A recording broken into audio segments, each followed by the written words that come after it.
If anyone can hear this, don't come looking. The voice slipped through Princess Lyra Vael's receiver beneath a blanket of static, low, tired, and impossibly human. She stopped breathing. Outside the observation glass, the dead edge of the Sol system drifted beneath the red glow of a distant star, where thousands of abandoned ships hung in silence like steel bones. Lyra's survey vessel moved between them at 12 miles per second, its navigation lights washing over cracked hulls and faded Earth insignias. Humanity had been extinct for 12 years. Every ethery archive agreed. Every census. Every memorial. 8 billion lives reduced to a historical figure and a sealed region of space no royal vessel was supposed to enter. Yet the radio crackled again. Day 4311. A pause followed. Lyra heard a soft metallic click, then the faint hum of old machinery behind the speaker. Atmospheric processors are holding at 42%. Western thermal grid failed again. Coffee still tastes terrible. Another pause. Longer this time. Still human. Lyra's golden eyes remained fixed on the receiver. Her two-ringed irises tightened, an involuntary ethery response she had spent years learning to hide at diplomatic tables. Replay, she whispered. The ship obeyed. Still human. Not synthetic. Not an archival loop. The breath between the words was uneven. The signal drift changed by fractions of a second. Somewhere, a living chest had pushed air through living lungs. Lyra stepped toward the communications console, silver-white hair catching the blue instrument light. Identify origin. The system hummed. Ancient radio waves did not behave like modern quantum transmissions. They scattered. Bent. Faded. The computer searched for nearly 9 seconds. 9 seconds felt longer than any royal ceremony she had endured. Then Earth appeared above the console, a pale holographic sphere wrapped in cloud and ice. A single red point pulsed across the northern continent. Atlas Atmospheric Station. Lyra stared at it. Her orders were clear. Observe the Sol exclusion zone. Confirm orbital decay patterns. Leave. No landing. No contact. No interference with protected extinction sites. She had repeated those orders before departure in front of 6 admirals and her father's royal council. Now a dead species was speaking to her through a radio older than her mother's crown. Open a return channel, Lyra said. Warning. Exclusion protocol. Override. Vael Royal Authority. The console unlocked with a soft chime. Lyra leaned closer to the microphone. For the first time in 27 years, she did not know the correct words. Princesses always had words. Words for treaties. Words for funerals. Words for worlds that wanted something from the throne. But no one had taught her how to introduce herself to a ghost. This is Lyra Vael, she said carefully. Static answered. I received your transmission. Nothing. Her fingers tightened against the console. Human, do you hear me? The receiver hissed. Then the voice returned, suddenly sharper. Awake. Who is this? Lyra's heartbeat struck once, hard. Princess Lyra Vael of the Ethery Dominion. Silence. She waited for shock. Fear. Perhaps anger. Instead, the man released a tired breath. Of course. Lyra blinked. Of course. 12 years alone, the voice said, and the first person to call me is a princess. Something unfamiliar touched Lyra's chest. Almost laughter. Almost grief. State your name, human. The static deepened. Ethan. Ethan what? Another pause. Cole. Lyra entered the name into the royal archive. No result. No military record. No diplomatic profile. Just a man the galaxy had failed to count. Ethan Cole, she repeated. The channel went quiet. When he spoke again, his voice had changed. Softer. Yeah, he said. Been a while since someone else said it. Lyra looked at Earth turning beneath the holographic light. The planet was listed in her files as silent. Empty. Finished. But from a frozen station nearly 7,000 miles below, one small analog transmitter continued pushing a man's name into the dark. Lyra reached for the navigation controls. Plot descent to Atlas Station. Her ship hesitated. Warning. Royal Directive violation. She pressed her palm against the authorization plate. I know. Engines awakened beneath her feet with a deep mechanical vibration. Far below, Earth grew larger in the glass. On the radio, Ethan's voice returned through the static. Princess? Yes. I meant what I said. Lyra watched the blue-white world rise before her. About what? His answer came quietly. Don't come looking. Lyra guided her ship toward the last known voice of humanity. Too late, Ethan Cole. For the first time in 12 years, Earth had been heard. And for the first time in 12 years, someone was coming down. The landing gear touched frozen ground with a dull metallic groan, and Lyra understood immediately why Ethan had told her not to come. Atlas Atmospheric Station was dying. Half the structure had vanished beneath wind-packed snow, leaving only a curved section of gray alloy exposed against the white horizon. Warning lights blinked behind iced windows. One exterior antenna leaned nearly 40 degrees into the wind. Her instruments measured -71 degrees Fahrenheit outside, with gusts strong enough to push against the ship's stabilizers. Lyra sealed her thermal suit and stepped through the airlock. Cold struck the moment her boots touched Earth. Not the clean cold of ethery climate chambers.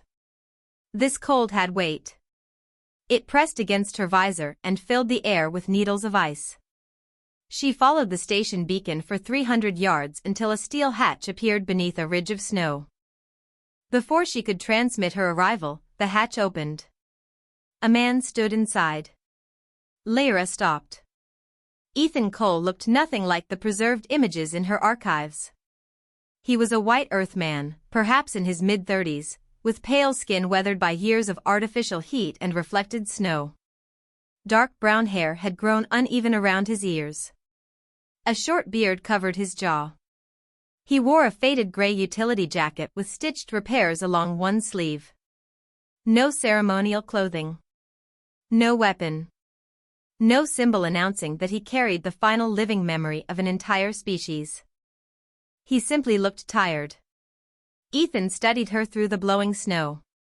His eyes moved from her silver-white hair to her turquoise-blue skin, then stopped at the breathing filter mounted against her neck. His expression changed. Hold still. Lyra straightened. Human, I am Princess Lyra Vael of the Ethery Dominion. Yeah. You mentioned that. He stepped closer. Lyra's hand moved instinctively toward the royal transmitter at her belt. Ethan ignored it. He pointed at her filter. Your secondary seal is leaking. Lyra frowned. My suit completed a full diagnostic before descent. Then your diagnostic is wrong. Ethery royal equipment does not malfunction. Ethan looked past her at the half-buried station. Everything malfunctions. A soft warning tone sounded inside Lyra's helmet. Oxygen retention had fallen by 3%. Her eyes widened. Ethan was already opening a small tool pouch. Tilt your head. You are giving orders to a princess. I am trying to keep a princess breathing. The wind howled between them. Lyra tilted her head. Ethan worked without ceremony. His gloved fingers tightened a loose pressure ring, removed a strip of brittle sealant, and replaced it with a narrow band of flexible polymer from his own kit. His movements were slow and precise. The warning tone stopped. Oxygen retention returned to normal. Ethan tapped the filter once. There. Lyra stared at him. You repaired Royal Life Support equipment with adhesive polymer. Good adhesive polymer. You did not even ask permission. Ethan turned toward the station hatch. You can file a complaint. Lyra remained in the snow for half a second, unsure whether she had been insulted. Then something almost impossible happened. The corner of her mouth moved. She followed him inside. The hatch sealed behind them, muting the wind to a distant roar. Atlas smelled of warm metal, recycled air, and something bitter drifting from a dented cup beside a control panel. The ceiling lights flickered every 7 seconds. Exposed cables ran along one wall. A heating unit vibrated with an unhealthy rhythm. Ethan removed his gloves and placed them carefully near the vent. His hands were marked by old electrical burns and fresh patches of dry skin. Lyra looked around. You maintain this station alone? Mostly. Mostly? Ethan nodded toward the heating unit. Sometimes it maintains me. A heavy mechanical knock came from inside the wall. Ethan glanced at it. See? Emotional support. Lyra almost laughed. The realization disturbed her more than the cold had. Ethan lifted the dented cup, took one drink, and immediately made a face. Still terrible. Lyra recognized the phrase from his transmission. Coffee. He looked at her. You know coffee? We have historical records. Historical. Ethan repeated the word as if testing something unpleasant. Then he crossed to a small food locker and opened it. His eyes moved over the limited containers inside. Lyra noticed the careful labels. Dates. Calorie counts. Inventory numbers. The habits of a man who could not afford waste. Ethan selected 2 ration packs. You hungry? Lyra stared at him. She had crossed a forbidden star system to find the final survivor of Earth. She had expected grief. Suspicion. Perhaps hatred. Instead, the last human had repaired her breathing filter and offered her dinner. Ethan Cole, she said quietly, do you understand who I am? He placed 1 ration pack on the table in front of her. A person who flew 7,000 miles after I specifically told her not to. He sat down. So, yeah. I am getting the general idea. Lyra looked at the food, then at the man across from her. 12 years alone had not taught Ethan Cole to fear strangers. Somehow, impossibly, it had taught him to make room for one. Lyra ate 3 careful bites before she realized Ethan was watching the heating unit instead of his food. Every 7 seconds, the ceiling lights dimmed. Every 7th dim, a low vibration passed through the table. Ethan counted silently with his fingers. Lyra noticed because she had been trained to notice diplomats hiding fear. Ethan was not afraid. He was calculating. Your primary thermal regulator is failing, she said. Slowly. That is still failing. Everything fails slowly if you are patient enough. Lyra placed her spoon down. My engineers could rebuild this station in 4 days. Ethan looked at her. Your engineers are not here. They could be. The room became strangely quiet. Ethan returned to his ration pack. Lyra watched his face. Come with me. His spoon stopped. No. You have not heard my proposal. You have a ship. I have a station. I can see where this is going. Lyra straightened in her chair. You are the last human. Ethan's expression disappeared. Not anger. Something colder. The heating unit knocked inside the wall. Once. Twice. Ethan, he said. Lyra blinked. I know your name. Then use it. I meant no disrespect. Neither did the memorial broadcasts. He stood and carried his ration container to a recycling slot. Lyra followed him with her eyes. The galaxy believes your species is extinct. The galaxy is almost right. Your survival changes history. Ethan turned. No. It changes a database. Lyra rose slowly. She was taller than him by several inches, accustomed to entire chambers becoming silent when she stood. Ethan only reached for his coffee. You would be protected, she said. Studied.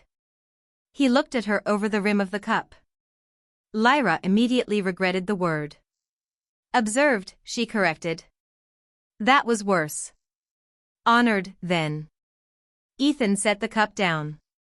Princess, do you know how many people died in this station? Lyra said nothing. He walked toward a narrow corridor. After a moment, she followed. The lights became dimmer there. Metal name tags covered the left wall. Hundreds of them. Some polished. Some scratched. Each hung from a small magnetic hook. Ethan stopped beside the first row. Maya Thompson. Atmospheric chemistry. His finger moved. Daniel Brooks. Electrical systems. Henry Walsh. Cooked terrible eggs. Another tag. Rachel Kim. She could fix a water pump by listening to it.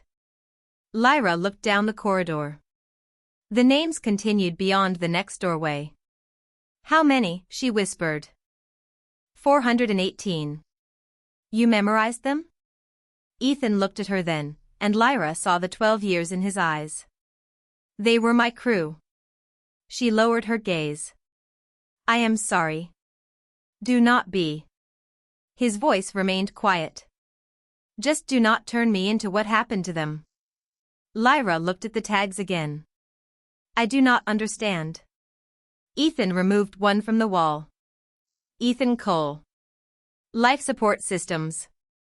He held it between two fingers. After the final evacuation failed, automated records started changing our status. Survivor. Critical population. Extinction threshold. Last viable subject. His thumb moved across his own name. Nobody called me Ethan anymore. Lyra felt something tighten beneath her ribs. She had spent her entire life as Her Highness. The first daughter. Heir of Vael. Strategic bloodline asset. She suddenly wondered how many people in the royal palace knew which tea she hated. The last human is a title, she said. So is princess. Ethan's eyes met hers. The words landed with uncomfortable precision. Lyra looked away first. A warning chime sounded from the main chamber. Ethan returned his tag to the wall and walked past her. Lyra remained alone among the names. 418 small pieces of metal. 418 people rescued from becoming a number because one tired man refused to forget them. She found Ethan near the thermal controls, tightening a valve. Ethan. He stopped. Lyra tested the name carefully. No rank. No species. No history attached. Just Ethan. He glanced over his shoulder. Yeah? For reasons she could not explain, Lyra smiled. Your coffee smells terrible. Ethan stared at her for 2 seconds. Then a quiet laugh escaped him. It was small. Almost rusty from lack of use. Finally, he said. First intelligent alien opinion I have heard. The lights dimmed again.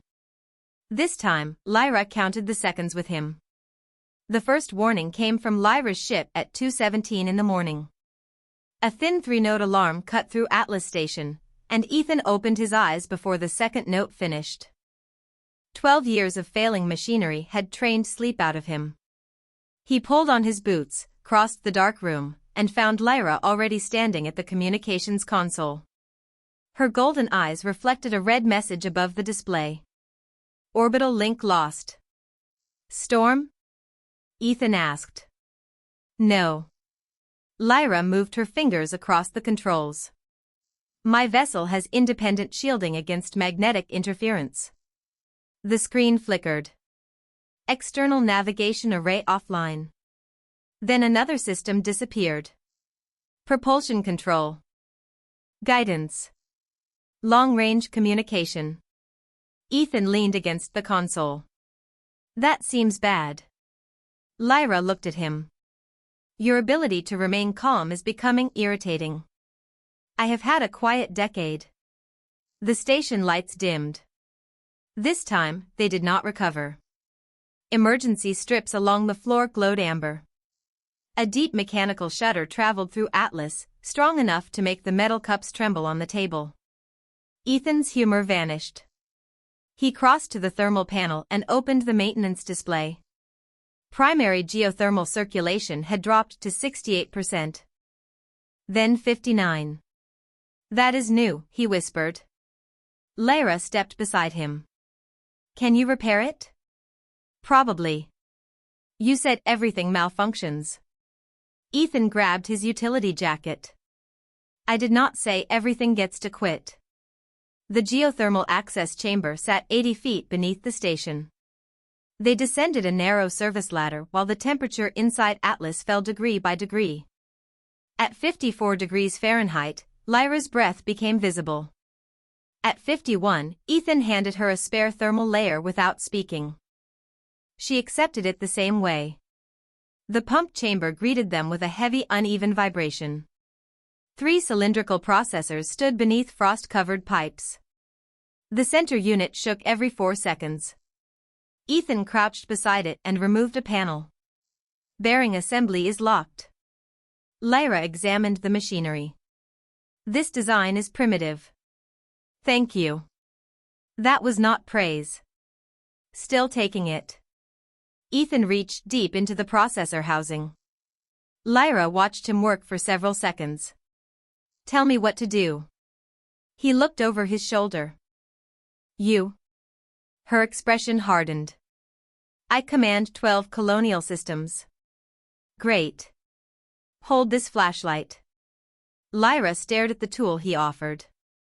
Ethan. Princess. Silence. Then Lyra took the flashlight. 20 minutes later, royal dignity had become increasingly difficult to maintain. Black lubricant marked one side of her turquoise-blue hand. A streak of dust crossed her cheek. Ethan lay beneath the pump, giving short instructions while Lyra adjusted the pressure valves. Quarter turn left. Ethery valves rotate in the opposite direction. Earth valve. An inferior arrangement. Left, Lyra. She turned it. The pump groaned. Again. You said a quarter turn. I changed my mind.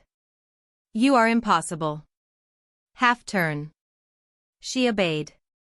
The processor suddenly hummed into a steady rhythm. Warm fluid moved through the pipes with a deep rushing sound. Ethan slid out from beneath the machine and sat on the floor. There. Lyra lowered the flashlight. We repaired it. Ethan looked at the lubricant covering her hand. Then at the dark streak on her face. He laughed. Lyra went perfectly still. You are laughing at royalty. No. Ethan stood. He reached for a clean cloth, then hesitated. Hold still. You say that often. You arrive with a lot of maintenance problems. Before she could answer, he gently wiped the streak from her cheek. The gesture lasted less than a second. Still, Lyra forgot the cold. Ethan seemed to realize how close they were and stepped back. I was laughing at Lyra, he said. The pump continued humming behind them. Lyra looked at the cloth in his hand. Her entire life had been divided by rank. Servants bowed. Admirals saluted. Diplomats memorized her titles before learning the color of her eyes. Ethan had handed her a flashlight. He had argued with her about a valve. He had laughed when she got machine lubricant on her face. I do not know if that is better, she said. It is. Why? Ethan picked up his tools. Because Lyra helped fix the heat. He started toward the ladder. She remained beside the pump for a moment, listening to its restored mechanical heartbeat. Then her wrist transmitter vibrated. A message flashed once across its damaged screen. Not from her ship. From orbit. Royal vessel compromised. Contact confirmed. Subject Cole located. Lyra's blood went cold. The message vanished automatically. Ethan called from the ladder above. You coming? Lyra closed her hand over the transmitter. Someone knew she had found him. Yes, she answered. Her voice sounded calm. Royal. Practiced. She looked up at Ethan waiting beneath the amber light. For the first time that night, Princess Lyra Vael wished he would call her Lyra again. Lyra did not sleep. She sat beside the communications console while Atlas Station breathed around her, every pump and fan producing a mechanical rhythm Ethan seemed able to understand without thinking. The orbital message remained in her mind. Contact confirmed. Subject Cole located. Subject. Not survivor. Not Ethan. She looked toward the corridor where he had disappeared hours earlier. A thin line of warm light showed beneath his door. You are terrible at being quiet, Ethan said from behind her. Lyra turned. He stood near the food locker holding two dented metal cups. I was not making noise. Exactly. Station is never that quiet unless something is broken. He placed one cup beside her. Steam rose from the dark liquid. Lyra smelled bitterness. Coffee. Technically. Your historical beverage continues to disappoint me. That hurts. Ethan sat at the opposite console. For several minutes, neither spoke. Outside, snow moved across the observation window in pale sheets. Lyra watched him drink. What did humans do when they knew they were going to die? Ethan lowered his cup. That is a cheerful question. I am serious. He studied her face, then looked toward a sealed door at the far end of the chamber. Come on. The archive room had no heat. Ethan activated a portable lamp, and rows of black storage towers appeared in the darkness. Tiny green lights blinked across them. Atlas was part of the global emergency network, he said. When communication systems started failing, personal messages were routed through stations like this. Lyra moved closer to the nearest terminal. How many? A little over 6 million in this archive. Her hand stopped above the controls. Ethan entered a command. The screen illuminated. A woman appeared, sitting in a kitchen beneath weak yellow light. Hey, Dad, the recording said. I fed the dog. He is still stealing my socks. The message ended. Another began. An older man stood beside a porch window. The light is on, Sarah. If you make it home, the light is on. Another. A young father held a sleeping child. She finally said your name today. Another. A woman smiled through exhausted eyes. I am sorry about Tuesday. I love you. Lyra stared at the screen. No generals. No declarations. No final demands for justice. Just dogs. Porch lights. Small apologies. Names spoken carefully because someone, somewhere, might hear them one last time. Stop, Lyra whispered. Ethan ended the playback. The room returned to darkness except for the green archive lights. Lyra's vision blurred. She turned away, ashamed of the weakness. A princess did not cry before witnesses. Ethan said nothing. That somehow made it worse. Your people knew, she said. Most of them. And this is what they sent? What were you expecting? Anger. Ethan leaned against the terminal. There was plenty of that. But these messages. Lyra struggled for the correct word. They are ordinary. Yeah. Why preserve ordinary things? Ethan looked at the storage towers. Because ordinary things were the world. Lyra closed her eyes. The message from orbit returned. Subject Cole located. Her own people had found the final voice of Earth and reduced him to 2 words. A classification. A problem. She sat on the cold floor. Royal protocol vanished with the movement. Ethan watched her, then quietly sat beside her. He did not ask why she was crying. He did not offer a speech. Their shoulders touched. Warm fabric against her thermal layer. Lyra listened to his breathing. Human breathing. Uneven. Real.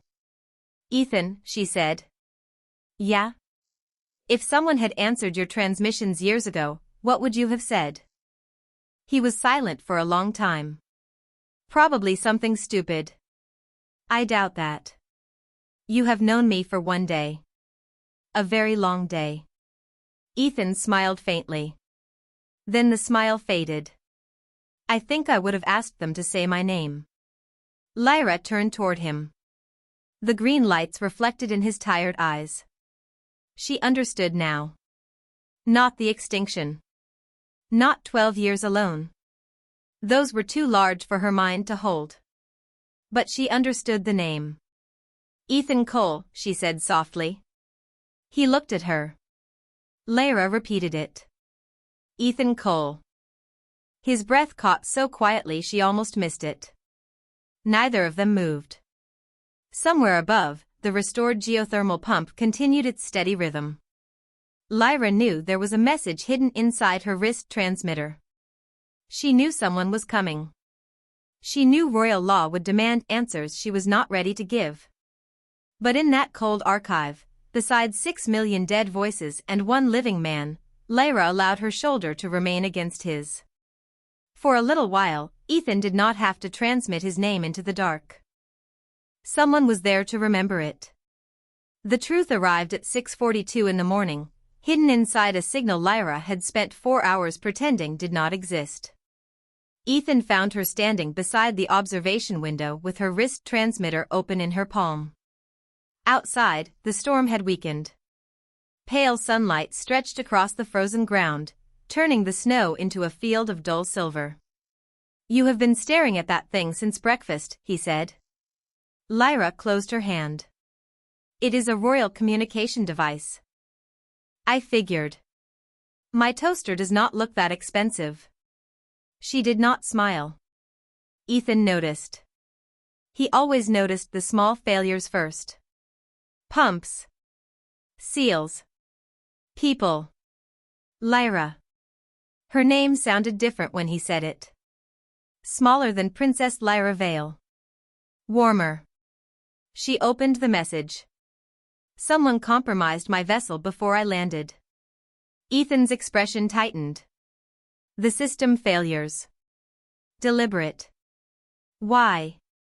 Lyra looked through the glass at Earth. Because I found you. The station seemed to become quieter. Ethan placed his coffee on the console.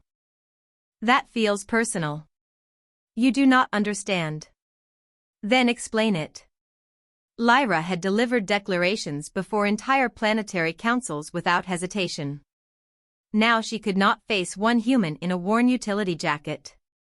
12 years ago, when Earth's biological crisis crossed the final containment threshold, the Ethery Dominion received your emergency transmissions. Ethan did not move. How early? Lyra's throat tightened. Early enough. The geothermal pump hummed beneath the floor. Ethan stared at her. Early enough for what? To send medical ships. Evacuation vessels. Research teams. His face remained still. That frightened her more than anger would have. But you did not. Lyra lowered her eyes. No. Ethan walked to the observation window. Frost had formed around its metal frame. He pressed one hand against the glass. Why? Ethery genetic models predicted a 4% possibility that the pathogen could adapt to our physiology. 4%. The Royal Council considered it an unacceptable risk. Ethan gave a small nod. Of course they did. Ethan. 418 people died in this station. His voice stayed quiet. 6 million messages are sitting in that archive. Lyra stepped closer. I know. He turned. No. You know the numbers. The words stopped her. Ethan looked tired again. More tired than when she first saw him in the snow. Did your family make the decision? Lyra forced herself to answer. My grandfather signed the sole quarantine order. Ethan looked away. Lyra felt the distance appear between them without either taking a step. The order was classified, she continued. Earth was declared unsalvageable. The Dominion sealed the system and prohibited contact. And 12 years later, his granddaughter came to count the wreckage. I did not know. Ethan's eyes returned to hers. Would it matter if you did? Lyra had no royal answer. No diplomatic language could survive the question. I do not know. Ethan nodded once and walked toward the corridor. Do you hate me? The question escaped before Lyra could stop it. Ethan froze. For several seconds, only the ventilation fans spoke. Then he turned halfway toward her. I am trying very hard to remember you were not there. Lyra felt the words settle deeper than accusation. Ethan disappeared into the maintenance corridor. She remained beside the window. Her wrist transmitter vibrated. A new message appeared. Royal Recovery Fleet Arrival Estimate, 9 hours. Subject Cole must not leave Earth. Lyra read it twice. Then she opened the hidden Royal Archive using her bloodline authorization. The original sole quarantine order appeared. At the bottom glowed the seal of House Vael. Her family's name. Her inheritance. Lyra looked toward the corridor where Ethan had gone. 9 hours. She had 9 hours before the Dominion arrived. 9 hours before Ethan learned that her people had not merely abandoned Earth. They had buried the truth with it. Lyra removed the royal insignia from her collar and placed it on the console. The small silver crest made almost no sound. For the first time in her life, she looked at the symbol of House Vael and felt no pride. From somewhere inside the station came the familiar sound of Ethan tightening a failing machine. Even now, he was repairing the place that had become humanity's tomb. Lyra closed the quarantine file. Then she followed the sound. She did not know how to ask for forgiveness. So she picked up a flashlight. The fleet arrived 7 minutes early. Ethan knew before Lyra told him. Atlas Station's old proximity sensors woke with a sequence of tones he had not heard in 12 years, and one by one, white points appeared across the orbital display. 23 vessels. Then 40. Then the computer stopped counting because its identification library had no names for ethery warships. Ethan stood at the console with one hand resting beside his cold coffee. Friends of yours? Lyra entered the chamber carrying the flashlight. She had cleaned the machine lubricant from her hands, but the silver crest was still missing from her collar. No, she said. My people. Ethan looked at her. That sounded complicated. A transmission opened before she could answer. Blue light filled the room, forming the image of an elderly ethery male in formal black robes. His turquoise skin was darker than Lyra's, his silver hair bound behind his head. Princess Lyra Vael. By authority of the Royal Preservation Council, you are ordered to return to orbit immediately. Lyra stood straighter. Counselor Sale. The hologram's two-ringed eyes shifted toward Ethan. Human biological subject confirmed. Ethan sighed. Ethan. The counselor continued as if he had not spoken. The subject will remain on Earth pending final containment procedure. Lyra's voice cooled. Define procedure. Silence lasted half a second too long. Ethan understood. Lyra did too. No, she said. Counselor Sale's expression did not change. Your Highness, the continued existence of this human presents a destabilizing historical concern. Ethan almost laughed. That is a creative way to say embarrassing. Ethan, Lyra whispered. It is fine. It is not. The hologram faced Lyra. Return to your vessel. Your involvement will be classified. House Vael will remain protected. Ethan watched her hands. They were trembling. Only slightly. A diplomat would have missed it. A man who had spent 12 years watching pressure gauges would not. And if I refuse?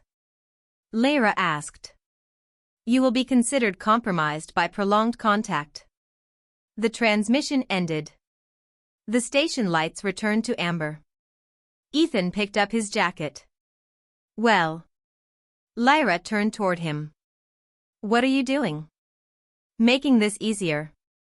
For whom? You. He moved toward the outer airlock. Lyra stepped into his path. No. There are 40 ships above us. 43. That really improves the situation. You cannot go outside. Ethan looked at her. If I stay here, they come down. If they come down, you stand in front of me. Lyra said nothing. And then your people have to choose what to do with their princess. That is my choice. I know. Ethan reached for the thermal coat hanging beside the hatch. That is why I am not letting you make it. Lyra's golden eyes widened. You have no authority over me. Finally, some good news. He opened the inner airlock door. Lyra caught his sleeve. Ethan. He stopped. Her hand remained there. You asked me what humans did when they knew they were going to die, he said. Lyra's breathing changed. Do not. Most of us did ordinary things. Ethan gently removed her hand from his sleeve. Then he placed his thermal coat around her shoulders. It was too small for her taller frame. The faded fabric looked absurd over ethery royal clothing. Lyra held it closed with both hands. You need this, she said. I have another. That is a lie. Yeah. Ethan smiled faintly. Humans do that sometimes too. A new message appeared on the console. Surface transfer point established. Distance 0.8 miles. Ethan entered the airlock. Lyra followed him to the threshold. Why are you not fighting? Her voice cracked on the final word. Ethan looked back. Snow moved beyond the outer hatch. The world outside was white and quiet. Because they would have to go through you first. Lyra stared at him. Ethan lowered his eyes to the coat around her shoulders. And I am tired of being the reason someone does not make it home. The outer hatch opened. Cold air rushed through the chamber. Ethan stepped into the snow. Lyra stood behind the sealed inner door as his figure moved across the frozen ground. One man. No weapon. No flag. Above Earth, 43 ethery vessels waited for the final human to surrender. Lyra looked down at the worn coat around her shoulders. Inside the pocket, her fingers touched something metal. Ethan's name tag. Ethan Cole. Life support systems. Lyra closed her hand around it. Then every radio inside Atlas Station turned on at once. Static filled the halls. Ethan stopped outside. Lyra lifted her head. A recorded voice emerged through 12 years of noise. It was Ethan's voice. Maya Thompson. Atmospheric chemistry. Another name followed. Then another. The transmission climbed toward orbit, stronger than any signal Atlas had sent in years. Lyra stared at the communications console. Somewhere inside the station, an ancient automated system had begun broadcasting. And the entire ethery fleet was listening. The first name crossed 43 ethery ships in less than 3 seconds. Maya Thompson. Atmospheric chemistry. Then came Daniel Brooks. Henry Walsh. Rachel Kim. The voices of the fleet fell silent as Ethan's recording continued, each name separated by one measured breath. Lyra stood before the Atlas communications console with Ethan's metal tag pressed into her palm. A counter appeared on the display. Transmission record, day 4311. She opened the previous file. Day 4310. Another. Day 4309. Every file contained names. No, Lyra whispered. She searched the archive. 4,311 daily transmissions. Ethan had not spent 12 years calling for rescue.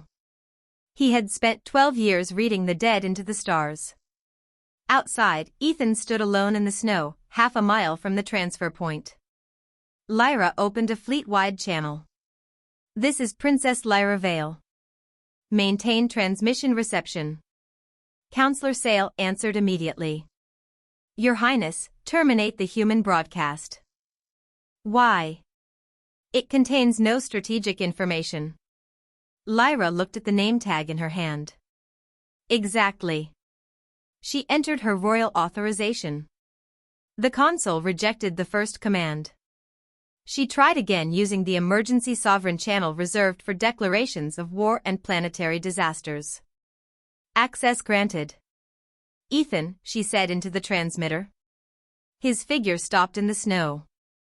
A few seconds later, his voice returned. Lyra? You never told me. About what? The names. Static moved between them. You never asked. Lyra closed her eyes. Of course. Ethan had never demanded that anyone understand him. He repaired what failed. He remembered who disappeared. He made terrible coffee and offered food to strangers. How many names? She asked. All of them. Lyra opened her eyes. That is impossible. Yeah. His tired laugh crossed the radio. I get that a lot. She looked at the archive counter. The system had catalogued millions of names from surviving population records. Ethan could never finish. He knew that. He had always known. Still, every morning, he turned on the transmitter. Why? Lyra asked. Ethan remained silent for several seconds. Because 8.2 billion is a number. His voice softened. Maya is a person. Lyra stopped breathing. Around Earth, 43 ships listened. She opened the classified Sol archive and placed her hand against the royal verification plate. House Vael authority confirmed. Fleet channel, she ordered. Maximum range. Warning. Transmission will reach Dominion civilian networks. Good. The console chimed. Lyra uploaded the quarantine order. Her grandfather's seal. The medical requests from Earth. The unanswered evacuation petitions. The 4% biological risk assessment. Every document House Vael had hidden for 12 years. Counselor Sale's voice broke through. Princess, stop this immediately. Lyra removed the silver royal crest from the console and placed it beside Ethan's name tag. No. You are exposing classified royal history. I am returning names to it. She transmitted the files. Across the Dominion, screens awakened. Homes. Stations. Universities. Colonial outposts. Billions of ethery received the truth while Ethan's quiet voice continued beneath it. Samuel Ortiz. Water reclamation. Lyra walked to the airlock. Your Highness, Sale warned, if you leave that station, the Council cannot protect your succession. Lyra pulled Ethan's thermal coat tighter around her shoulders. You still think I am trying to protect a throne? She ended the channel. The outer hatch opened. Cold wrapped around her immediately. Lyra crossed the snow toward Ethan. Her boots sank several inches with each step. He watched her approach. "You were supposed to stay inside," he said. "You are very bad at giving orders." "I have been told." She stopped beside him. Above them, the sky carried 43 distant points of light. Ethan looked toward the transfer beacon. "Lyra, you should go back." She held out her hand. His metal name tag rested on her turquoise blue palm. Ethan stared at it. "Found that, huh?" "Ethan Cole," Lyra said. Her voice entered the open fleet channel. "Life support systems." The broadcast of names continued. Ethan looked at her. Lyra stepped toward the transfer point and stood beside him. "Princess," Counselor Sale said through her transmitter, "move away from the human." Lyra faced the white horizon. "His name is Ethan Cole." "Your Highness." "And if you erase him too," she said, "history will require my name beside his." Silence answered. No command followed. No ship descended. The fleet simply remained above Earth, listening. Ethan's recorded voice read another name into the dark. Then another. Lyra felt his hand touch hers. Not royal protocol. Not diplomacy. Just 5 warm human fingers closing carefully around her cold ones. She held on. For 12 years, Ethan had spoken into an empty sky. That morning, billions finally answered him with silence. And for once, the silence meant they were listening. 3 years later, the coffee was still terrible. Ethan stood beside the Atlas communications console and watched steam rise from a dented metal cup that had survived 2 station rebuilds, 1 atmospheric systems upgrade, and Lyra's repeated attempts to replace it with something she called civilized. Outside the observation window, Earth remained white and quiet, but the silence had changed. New antenna towers rose from the snow. Ethery research vessels moved across the pale morning sky, their engines leaving thin blue lines above the horizon. No soldiers. No royal banners. Scientists. Archivists. Engineers. People who had finally come to listen. The Dominion had opened the Soul records 6 months after Lyra's broadcast. House Vael surrendered its classified archives soon after. Memorials followed. Apologies followed. Ethan trusted the engineers more. Apologies did not fix oxygen recyclers. Engineers brought replacement bearings. "You are doing it wrong again," he said. Lyra sat before the transmitter with a list of names glowing on the screen. Her turquoise blue skin reflected the green archive lights. She still wore silver at formal meetings, but inside Atlas she preferred a gray thermal jacket with too many pockets. Ethan had given it to her on their first anniversary of meeting. She claimed the pockets were inefficient. She used every one. "I pronounced it correctly," Lyra said. "You added a sound." Ethery vocal structure requires transitional sounds. Linda Mercer did not have a transitional sound. Lyra turned in her chair. "You are unusually critical for a species with the word Worcestershire." Ethan took a slow drink of coffee. "Fair." Lyra looked back at the screen. The transmitter light glowed red. Millions of listeners still joined the broadcast each night. Ethery families. Colonial schools. Travelers crossing systems Ethan had never seen. They listened to names from a planet many had once known only as an extinction statistic. Lyra tried again. Linda Mercer. Agricultural systems. Ethan nodded. Perfect. A small smile touched her face. She continued. Thomas Avery. Emergency medicine. Grace Holloway. Primary education. Ethan sat beside her. Their shoulders touched, just as they had in the archive room years earlier. Neither moved away. On the wall behind them, 418 metal tags remained in careful rows. Ethan's tag was no longer among them. Lyra kept it in the inside pocket of her jacket. He knew because sometimes, during difficult council transmissions, her fingers rested over that exact place. "Your turn," she said. Ethan looked at the next name. Michael Chen. Structural engineering. Lyra read the one after it. They continued until the station lights dimmed once. Then again. Ethan looked toward the ceiling. "That is new. Do not move." "I was not moving." "You were thinking about moving." Ethan smiled. "You know me too well." Lyra stood and reached for the flashlight hanging beside the console. She tossed it to him. Ethan caught it. "Excuse me," he said.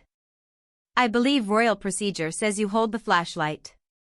Royal procedure changed. Convenient. They walked toward the maintenance corridor together. Halfway there, Lyra stopped. Ethan turned. "What?" She looked through the observation window. Earth hung beneath the stars, scarred and frozen, but no longer hidden. A small transport descended toward Atlas carrying 12 human history specialists from allied worlds. Not humans. There were no others. Ethan had accepted that truth slowly. Some wounds did not close. They simply stopped being carried alone. "Still human?" Lyra asked. Ethan looked at her. The question had become theirs over the years. Sometimes a joke. Sometimes something more. He glanced at the flashlight in his hand, the failing ceiling lights, the terrible coffee cooling behind him. "Still human," he said. Lyra nodded. "Still ethery." Ethan held out his hand. She took it. No ceremony. No cameras. The princess of 12 colonial systems and the final son of Earth stood beneath a flickering light while an old geothermal pump vibrated through the floor. Then the transmitter continued automatically behind them. Maya Thompson. Atmospheric chemistry. Ethan stopped. The first name. Lyra squeezed his hand. He squeezed back. Neither spoke. Outside, the signal left Atlas Station, crossed the frozen atmosphere, passed the memorial ships in orbit, and moved into the dark between stars. Once, Ethan had sent those names into emptiness because remembering was the only human thing he had left to give. Now, across the Dominion, billions listened. He was still the last human alive. But beside Lyra, humanity was no longer alone.